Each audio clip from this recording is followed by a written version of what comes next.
tu es grand ou grande et que tu as de longues jambes, tu as sûrement eu ou as actuellement le même problème que j'ai eu par le passé, c'est-à-dire les fameuses jambes de flamant rose. Tu sais, ces jambes tellement fines que quand tu mets un slim, on dirait un sarouel, et quand tu mets un short, on dirait une lampe de chevet. Si c'est ton cas, eh ben écoute, pas de panique, dans cette vidéo, je vais te donner les astuces pour avoir des cuisses bien plus volumineuses. Donc là, on va parler de l'avant des cuisses, donc des quadriceps, et dans une prochaine vidéo, on parlera de l'arrière des cuisses, donc les ischio-jambiers, et aussi les fessiers. La première problématique est la suivante. Qui dit longue jambe dit généralement longue cuisse. Qui dit longue cuisse dit généralement long fémur. Qui dit long fémur dit généralement long quadriceps. Et du coup, quand tu as des longs quadriceps, c'est d'autant plus difficile de les faire paraître volumineux par rapport du coup à l'aspect global de tes jambes. La deuxième problématique, c'est que quand tu as de longs fémurs, sur certains mouvements comme par exemple le squat à la barre, lorsque tu vas descendre, tu vas pencher ton buste vers l'avant. Donc tu vas avoir une flexion de hanche plus importante, ce qui fait que tu vas recruter davantage ta chaîne postérieure, donc par exemple tes fessiers, au détriment de ta chaîne antérieure, donc tes quadriceps. Ce qui veut dire que sur certains mouvements où tu es censé normalement bosser l'avant de tes cuisses, et ben tu vas te retrouver à travailler ton boulard. C'est pas forcément une mauvaise chose, mais c'est pas l'objectif que tu recherches initialement. Est-ce que ça veut dire pour que tu es condamné à garder tes cuisses de sauterelle et tes rêves d'avoir des cuisses de taureau? Eh ben non. Sache qu'il existe des solutions que je vais te présenter maintenant. Le premier point que tu dois comprendre, c'est que certes, la longueur de tes segments, donc la longueur de tes membres, va jouer un rôle dans ton recrutement musculaire et tes performances, mais ce n'est pas le facteur le plus important. Il y a des facteurs qui sont encore plus essentiels que celui-là, comme par exemple la mobilité et la souplesse. Ce qui veut dire que, quelle que soit ta taille, que tu mesures 1m50 ou 2m50, si tu es souple, si tu es mobile, tu peux quasiment faire tous les mouvements et tous les exercices et cibler efficacement les muscles que tu souhaites. Alors évidemment, gagner en mobilité, gagner en souplesse, ça prend du temps, et peut-être que toi qui regardes cette vidéo, t'as pas forcément le temps, là, tout de suite, de développer ta souplesse et ta mobilité. Donc je vais te donner justement des alternatives d'exercices pour pouvoir justement recruter tes quadriceps sans forcément avoir une super mobilité. Allez, à tout de suite.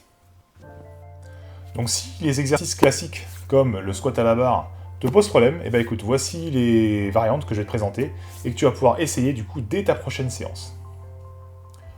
Le premier, c'est le squat à la barre hexagonale, talons surélevés. Donc l'avantage de cet exercice-là, c'est qu'il n'est pas si compliqué que ça à effectuer, il ne demande pas une très grande mobilité.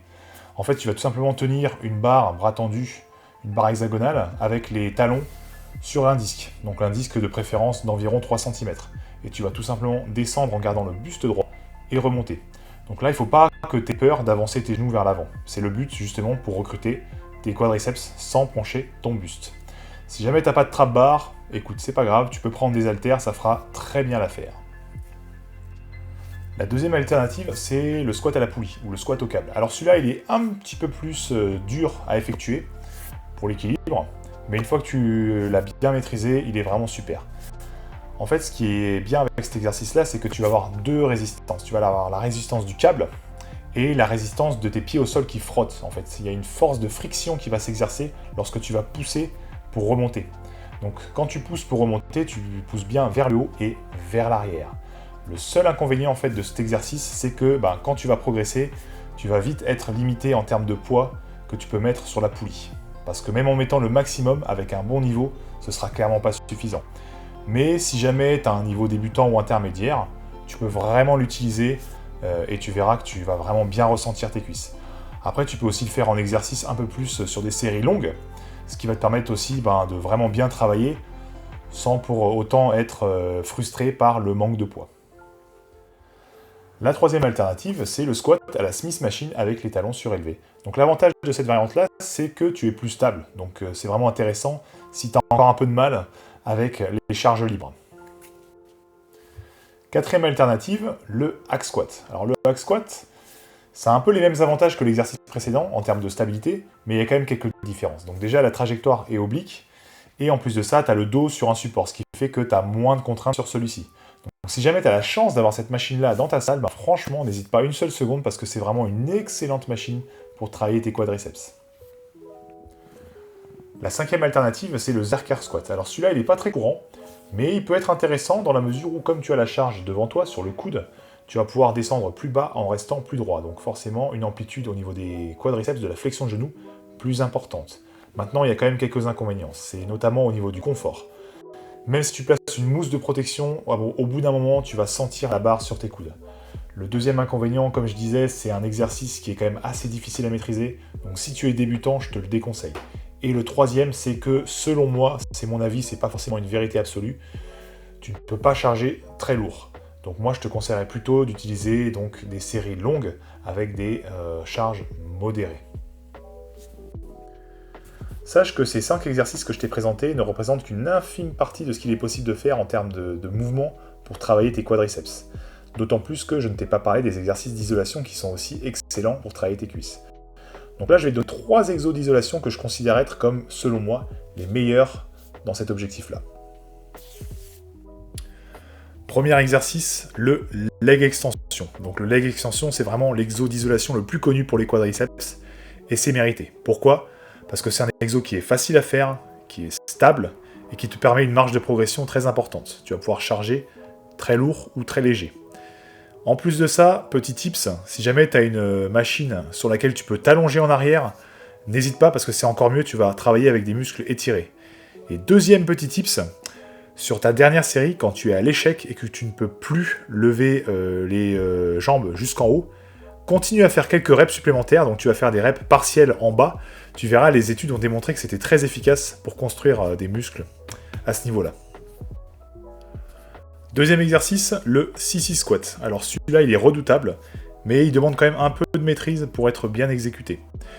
Le point crucial de cet exercice, c'est d'arriver à rester bien droit, d'avoir les hanches ouvertes. Donc des genoux jusqu'à tes épaules, tu dois être bien droit. Un petit tip qui peut t'aider, c'est d'engager tes fessiers et de regarder le plafond quand tu descends.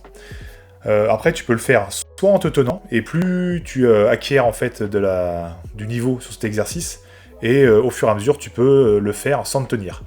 Et si tu trouves que c'est toujours trop léger, tu peux te lester, et si tu trouves que c'est encore pas assez, bah écoute, laisse-moi te présenter la forme finale de cet exercice. Dernier exo, le sissy squat à la poulie. Alors celui-là, c'est le GOAT. Quand tu as un bon niveau au sissy squat, essaye cette variante. Tu vas littéralement entendre tes cuisses t'insulter tellement elles vont travailler.